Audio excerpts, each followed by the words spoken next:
Good, happy Sunday morning. I'm Riley King, and welcome to Politics. Let's get started. First up, Martin O'Malley campaigns for Hillary Clinton. 5 months after suspending his campaign for the White House and informing withdrawing from the New Hampshire primary, former Maryland Governor Martin O'Malley returned to the state on behalf of Hillary Clinton. O'Malley launched candidacy efforts for the prospective Democratic presidential nominee in Portsmouth, Concord, and Manchester.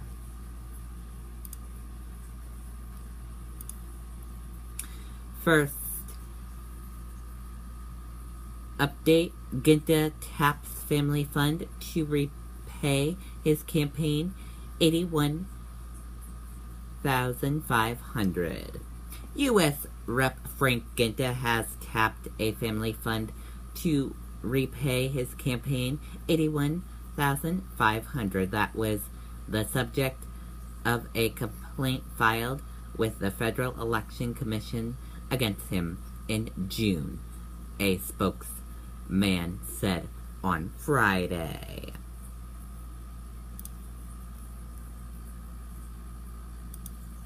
Update. First in the nation primary status unchallenged by foe on key GOP convention committee. New Hampshire's first in the nation primary emerged unscattered Thursday from what could have been a disastrous day before a powerful Republican National Convention committee. Poll advantage, Clinton has conversations begin. Let's take a listen to this video from CNN. Dips. That looks good. No recipe required. Hillary Clinton blasted Donald Trump in Springfield, Illinois, where Abraham Lincoln delivered his famous anti-slavery speech. This man is the nominee of the party of Lincoln. We are watching it become the party of Trump. And that's not just a huge loss for our democracy. It is a threat to it.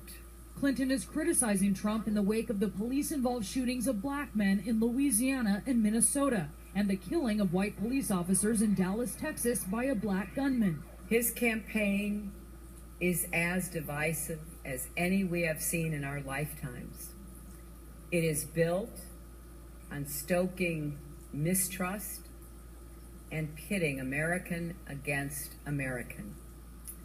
It's there in everything he says and everything he promises to do as president. Seizing on his recent comments about racial tensions. There are still some black Americans who believe that the system is biased against them, the American system, because they're black.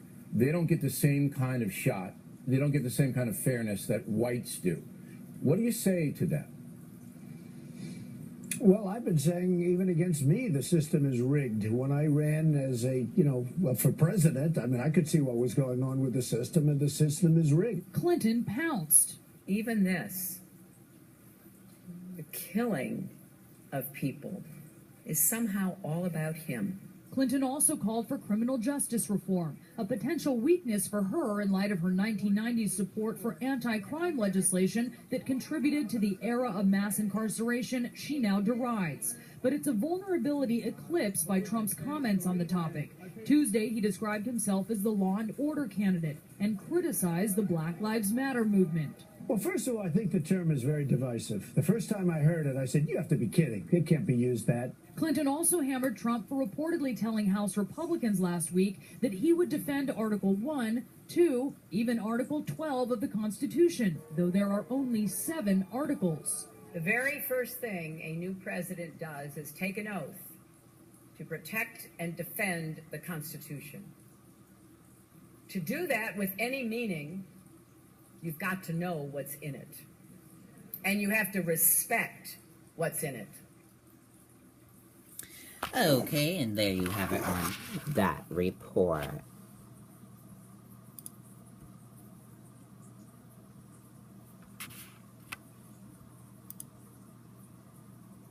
Mike Pence has a place in history. Donald Trump announced Friday that Indiana Governor Mike Pence is his choice to be his running mate, and the two will appear together Saturday during a campaign event in New York City.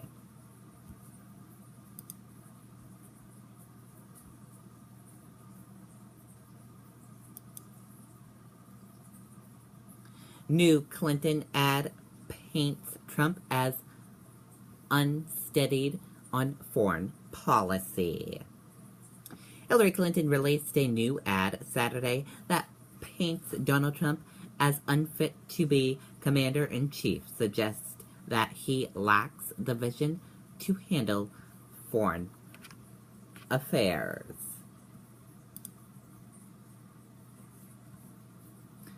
A road through Ohio's presidential past. While this year's Republican National Convention in Cleveland will certainly be memorable, Ohio already has remarked presidential pedigree. The state lies claim to 8 former U.S. presidents, 7 Republicans, and 1 Whig, a preceders to a Republican Party. 3 served in a row in the 19th century. And that does it for politics right here on the Riley King Network. I hope you all have a great Sunday, everyone. Goodbye.